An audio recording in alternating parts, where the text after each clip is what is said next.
I'm Tom Gottlieb from Concord Hospital.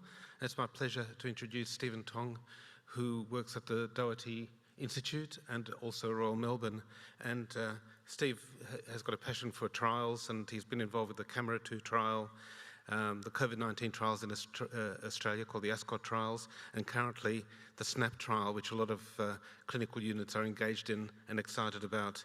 So with no more ado, I will introduce Steve to give us his talk. We're all interested to see what's happening with Staph aureus bacteremia. Thanks very much, Tom.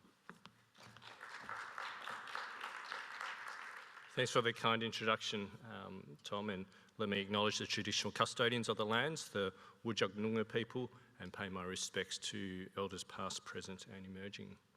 So I'm actually going to talk about, focus on Staph bacteremia or bloodstream infections, as Tom mentioned. A little bit about the epidemiology of Staph aureus bloodstream infections, some of the just key principles of care for how we should manage patients with this, and then go into some of the current controversies. So there's obviously, it's quite a broad topic in some ways, and I'll only really briefly touch on each of these areas. So it's very much an everyday infectious disease. So this is just the data from my hospital, the Royal Melbourne Hospital, for the last 2 years. So we a hospital of about 400, 500 beds or so, and each year we would see approximately 120 Staph aureus bacteremia episodes. So I think that's probably pretty typical for many of the hospitals that we will be working at, which means that on our consult service, every week there's 2 or 3 patients that come through. So this very much is the bread and butter of infectious diseases. And you can see that the breakdown, decreasingly, I guess, MRSA seems to be an issue for us, at least at the Royal Melbourne Hospital, and I think this is reflected in the national data as well. So, you know, those red bars only make up, perhaps, in this case, in 2021, less than 10% of our cases, and in fact, it's outnumbered by penicillin susceptible Staph aureus now. But if you combine penicillin susceptible and methicillin susceptible Staph aureus together, those far outnumber MRSA. And we know that staph infections kill, so this is data from the United States, 120,000 episodes per year, of which 20,000 die. And in their case, an increasing amount in injecting drug-using populations, and we see that as a key population in Australia as well. This is some nice data from Canada. On the x-axis is the number of patient episodes with different organisms, and on the y-axis the mortality for each of those episodes. So E. coli is the most common bloodstream infection isolate, but it's followed closely by Staph aureus, and because Staph aureus has an increased mortality, about double that per episode compared to E. coli, the actual number of deaths it causes is increased compared to E. coli. And the size of those circles there indicates how many deaths there were, and you can see that Staph aureus has the largest of those circles. So that's, I think, pretty comparable to what we see in most high-income regions. Some very recent data from the Global Burden of Disease group, where they've looked at 33 bacterial pathogens and how commonly they cause death in this case. And you can see along the x-axis there, the different pathogens. On the y-axis is the number of deaths at a global level, and the number 1 organism is Staph aureus. So that's the only organism there that causes greater than an estimated 1 million deaths per year of all our major bacterial pathogens. In those columns, you can see also the different syndromes associated with that, and in the blue is the bloodstream infection. So Staph aureus as a cause of bloodstream infections, as previously shown in that previous slide, is the most common cause of mortality. And therefore, Staph aureus dominates across the world. So this is a map of the most the pathogen responsible for the highest age-standardised mortality rate, broken down by country, and green is for Staph aureus. So this is the kind of major pathogen in all those countries that you can see in green. And all those studies so far have looked at really short-term outcomes, so 30-day mortality or in-hospital mortality. When we actually follow patients out for longer, it becomes very clear that the mortality associated with each episode of bacteremia is even larger. So that first graph on the left there is data from Western Australia. It was led by Owen Robinson, years on the x-axis, cumulative survival on the y-axis. And you can see by, even if you take, let's say 5 years, this followed out to 14 years in some cases, but even up to 5 years, its mortality rate is about 50%. So it really portends a poor prognosis for anyone who gets staph bloodstream infections. This is backed up by some data from the Veteran Affairs Group in the US, where in this case, again, they've followed patients out to 5 years from hospital discharge. So at that 0 point on that graph, actually already 15% of patients have died in hospital. These are the ones who survived to hospital discharge. And that survival curve there is for either relapse or mortality within the next 5 years.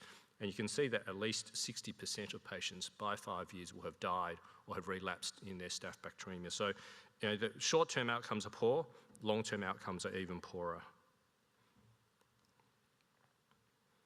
So, for such a common and such a deadly disease, how should we be managing it? Again, back to the VA, the Veteran Affairs Group, who have these great data sets, and they looked at the association of evidence-based care processes with mortality over a 10-year period. And they noticed that over these 10 years, there was a gradual decrease in the mortality rate from staph bloodstream infections, going from about 25% or just below 25% at the start of this time period to just above 15% towards the end of the time period. Now, there's probably all kinds of causes related to that. One of the things they looked at was whether these evidence-based care processes were improving. So were patients getting the right antibiotic? Were they receiving echocardiograms? Were they receiving an infectious diseases consult? And you can see those lines measure that those things were all increasing over that time period. And maybe that's associated, therefore, with that reduction in mortality. And when they do the formal analysis, comparing patients who received ID consultation with those that didn't, or received an echo versus those who didn't, or received appropriate antibiotic therapy during the hospitalisation or that they didn't, each of those was independently associated with a lower mortality. And in combination, that's the bottom point there, a very significant adjusted odds ratio for reduced mortality. Now, there's some issues with that study. They don't address some confounding. They don't address the immortal time bias. But I think it's a pretty strong signal that getting these basics right makes a difference to patients and patient mortality. This group here, which is an international cohort of staph bloodstream infections, tried to tease out of all those things which ones did make a difference when you talk about an infectious diseases consult. And really, everything's to the left of that 1.0 line, indicating that they all are probably beneficial. So getting the right duration of therapy, correct antibiotic, finding a focus and controlling for that, receiving echocardiography and doing follow-up blood cultures. So they're all kind of standards of care that they've become and things that we should do. I guess the only two there that actually did reach statistical significance was targeting the right antibiotic and finding and controlling the source. And that, I suppose, makes intuitive sense to us as clinicians that they're key things to do for someone who has staph bacteremia.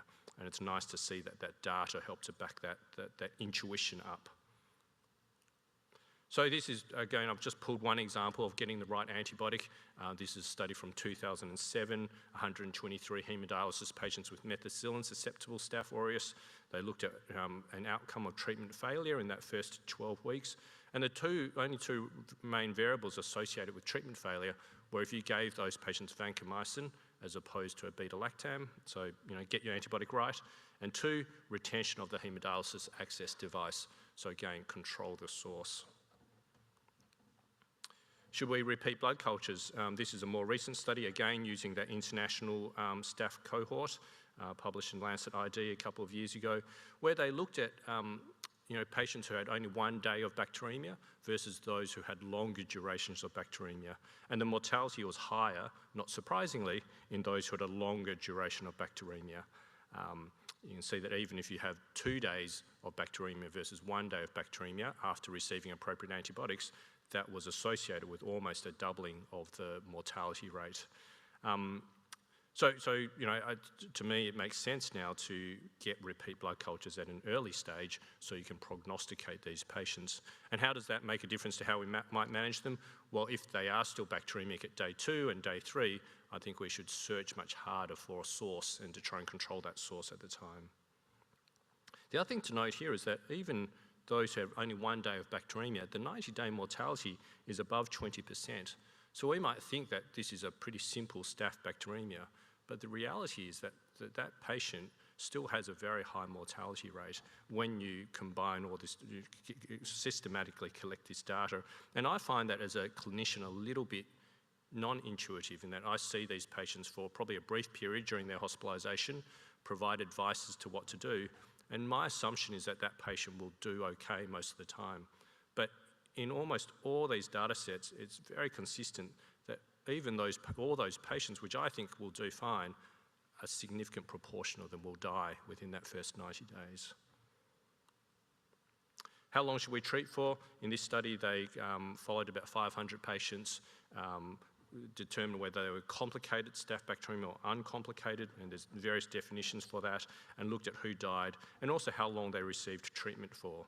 And they did an adjusted analysis for that, comparing those who received longer duration of therapy versus shorter duration, which was 14 days or less. And if you had uncomplicated disease, it didn't really matter. It didn't matter whether you got short or long, which in my reading means short duration antibiotic therapy is fine for those with uncomplicated disease. But for those with complicated disease, they were more likely to die if they got too short a duration of therapy. So getting that prognostication of uncomplicated versus complicated and working out the duration of treatment is an important thing that we can do. So getting the basics right, consulting infectious disease, getting the right antibiotics, finding and removing a source if possible, working out whether it's complicated or uncomplicated, and getting the right duration of therapy according to that. So they're actually really simple things which it always surprises me. Sometimes you read these papers or these larger cohorts, and often these things are not done, but they're simple things that we can do in our hospitals to improve the prognosis for these patients. So some of the current controversies. Do all patients need echocardiography? So I'm on Twitter. It actually seems to have returned to its old ways more recently after a week or two of chaos, to be honest, on Twitter.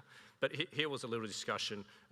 Rosanna Rosa raised a question about a patient who's been admitted for something else. They develop a staph bacteremia.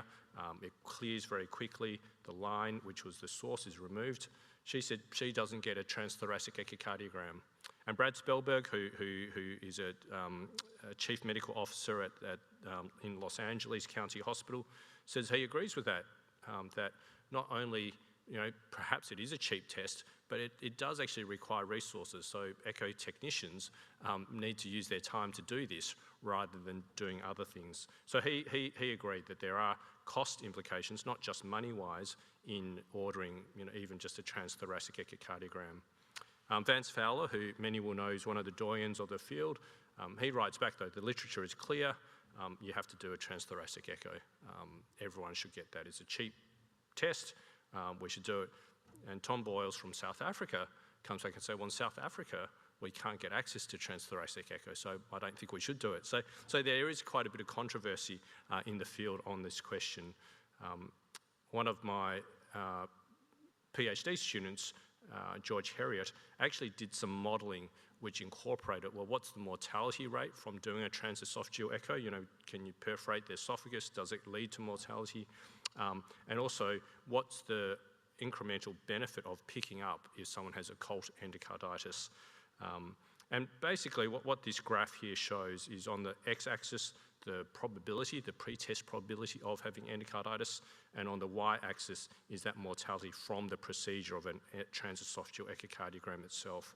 And so if you just look at the yellow dots up the top, it's once the mortality from the transesophageal echo hits a certain percent, say above 0.5%, which that's not terribly realistic, but this is the model, that once it hits a certain percent, then it's no benefit to that patient to actually get a transesophageal echo. You should just get a transthoracic echocardiogram.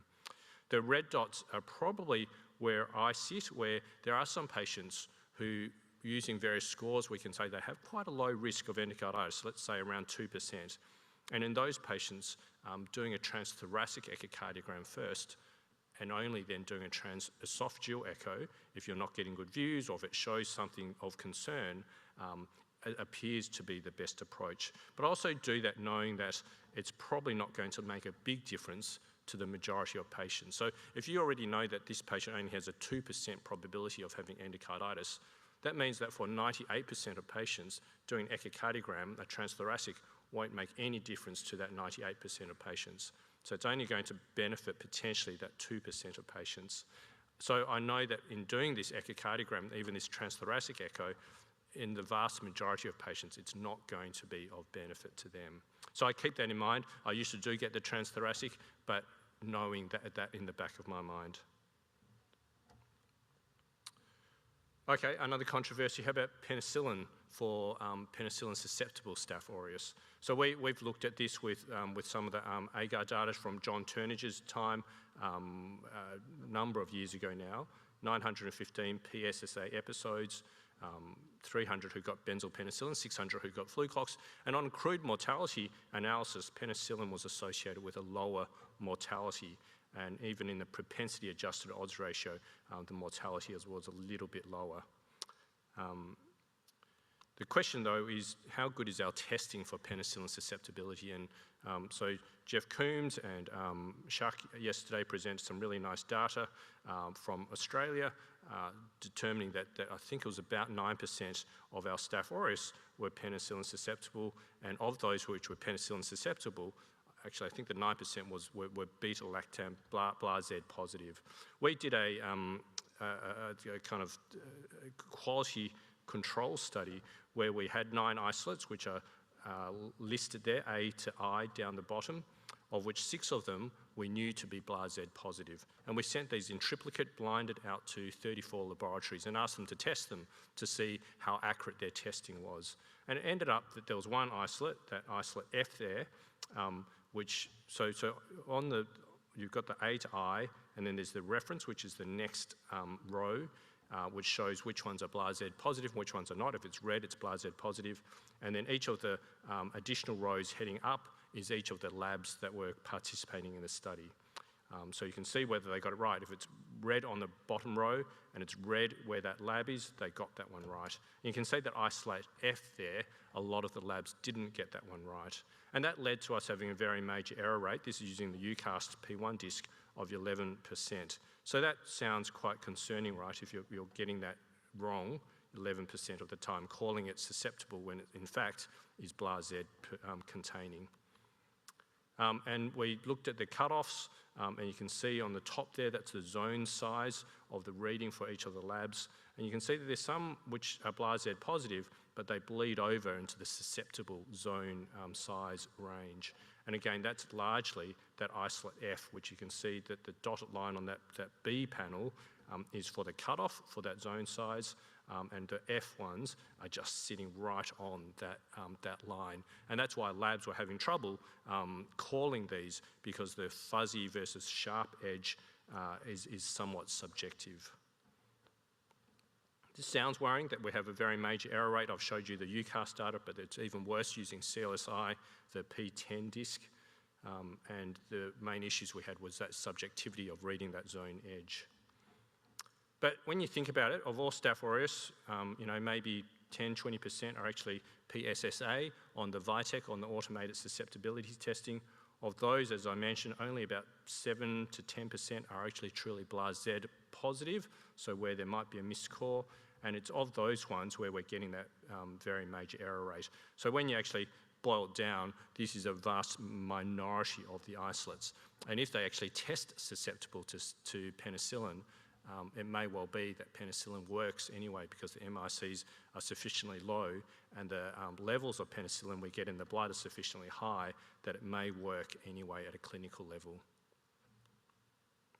How about Cefazolin or an anti-staphylococcal penicillin for methicillin susceptible Staph aureus? And there's this issue of the Cefazolin inoculum effect where the MIC to Cefazolin can rise at least 4-fold when we, in the lab at least, look at a higher inoculum of the Staph aureus. So you can see on that graph there, at a standard inoculum, the MIC might be less than 2, but suddenly when you use a high inoculum, the MIC heads up to about 16. And there's been reports back to the 1970s of failures of Cefazolin when treating high inoculum infections. And there's been more studies more recently from France, the US, Latin America, trying to work out, well, how common is the Cefazolin inoculum effect? And are there any associations with poorer clinical outcomes? And probably the summary is that we see probably 20 to 40% in different regions. It's regionally dependent, but whether it actually associates with clinical outcomes and responses to Cefazolin is not clear at this stage. It's all pretty mixed.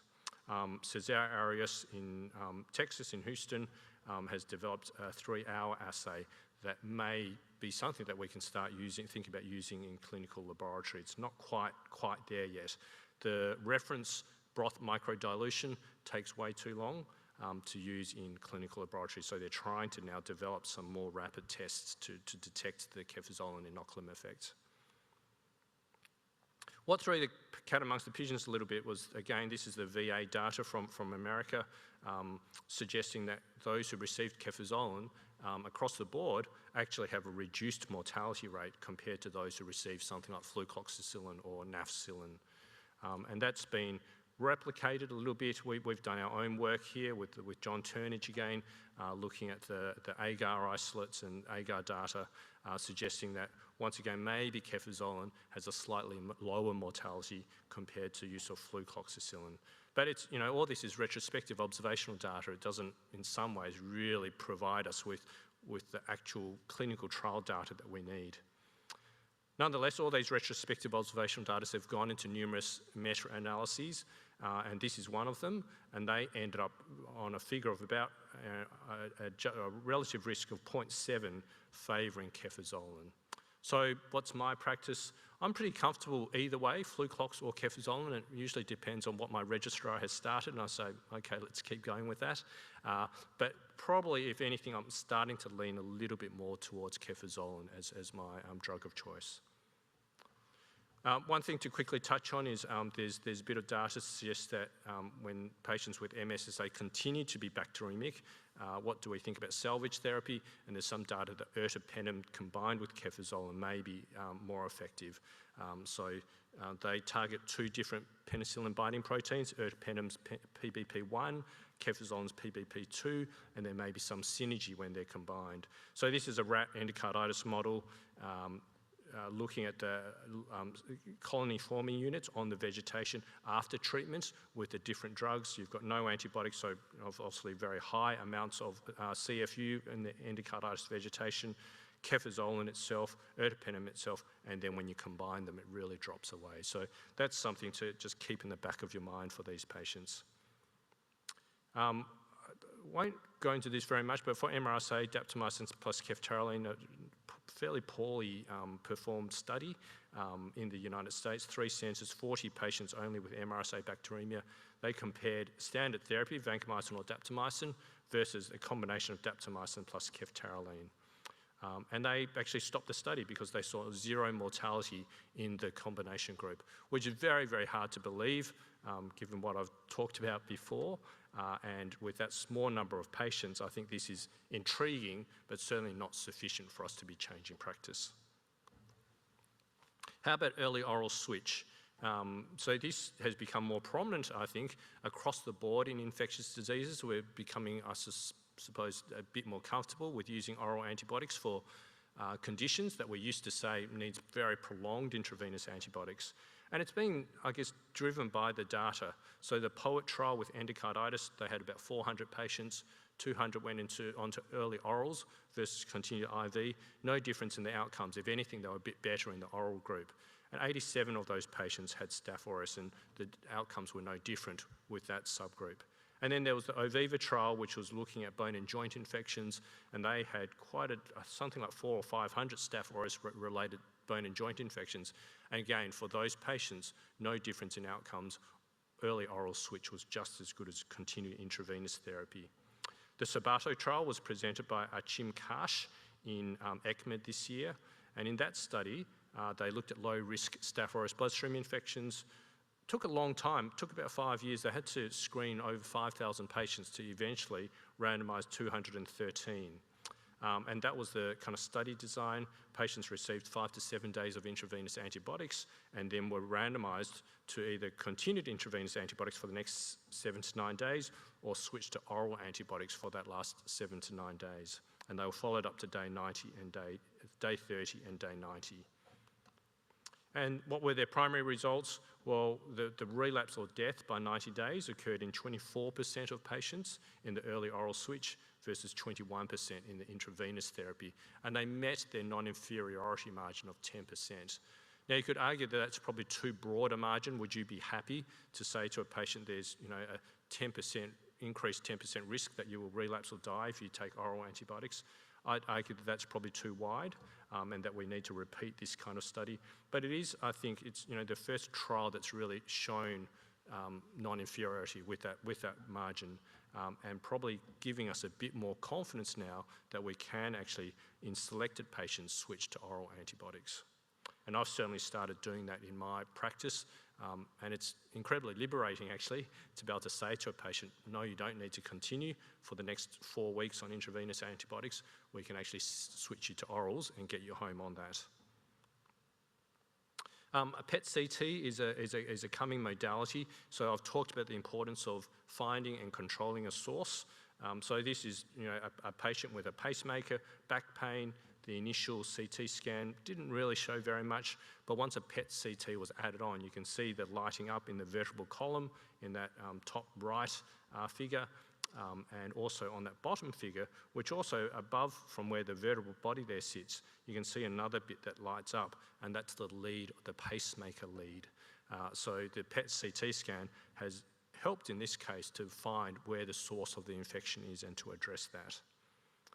And when we've put these retrospective data together in a kind of, I guess, the forest plot, you can see that most of them favour the CT scan, PET-CT in terms of mortality. Now, this is, again, all retrospective observational data, so I think it's intriguing, and increasingly some of us are using it for this indication, but it's certainly not what we should definitely do in our clinical practice yet. So I'm getting to the last slides. Get the basics right, get an ID consult, get the right antibiotics for the right duration and control the source. I think they're all fairly self-explanatory. And then some of the more controversial things, echocardiography. Some patients probably don't need an echo. And when we do surveys of clinicians, in fact, some patients, some would choose not to do even a transthoracic echocardiogram. For penicillin susceptible Staph aureus, the EUCAST testing with a P1 disc is better than CLSI. And I think for those which do test, truly penicillin susceptible, then penicillin is quite a good choice.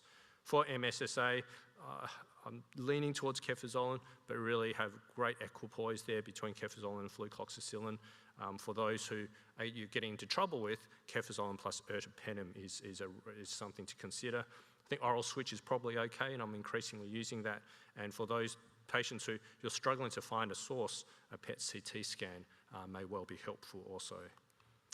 And my last two slides are really a call out to the SNAP trial, where for a lot of those controversies, we're actually going to be randomising patients, so we find out which one is better in the end. And that kind of comes from the idea that we should be conducting pragmatic clinical trials for Staph aureus, but for other conditions as well, so that we actually answer these questions in the long run. And rather than providing random care, where some day I'll give Cefazolin, some other day I'll give Fluclox, why don't we randomise that care so we get to the answer in the long run? Thank you.